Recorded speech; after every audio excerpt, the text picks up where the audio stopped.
Bu ro'molli narkomanlarga tegishli. Bugun sizlar bilan kelinlikda eng kerak bo'lmaydigan narsalar haqida gaplashamiz. Bu videoyim turmushga chiqmagan va turmushga chiqish arafasida bo'lgan qizlar uchun. Turmushga chiqqan qizlar, sizlar bu xatoni qilib bo'lgansizlar.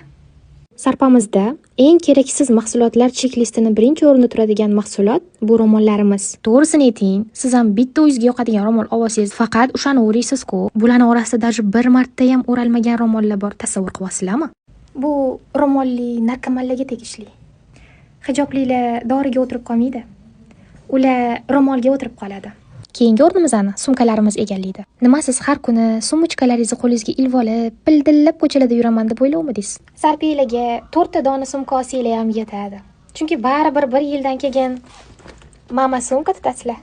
Keyingi o'rnimizni naryadniy bijir-bijir ko'ynilarimizga bersak, tepaga taxlab tashlaganimdan даже videosini ham qo'ya olmadim. Siz katta xollingizga ketmayapsiz.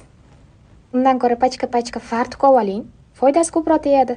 4-o'rnimizni shunaqa originalniy kosmetikalarga bersak nima deysiz? Hozir menda даже unaqa narsa yo'q.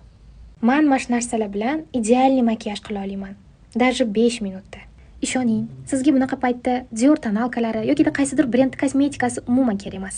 Bunaqa paytda chiroyli chiziladigan va tez quriydigan kosmetikalar sizga eng ko'p foyda beradi. Chunki bu uyda sizni qanchalik chiroyli bo'yanganingizga emas, chiroyli muomalangiz va qilayotgan ishlaringizdagi quntizga qarab baho berishadi.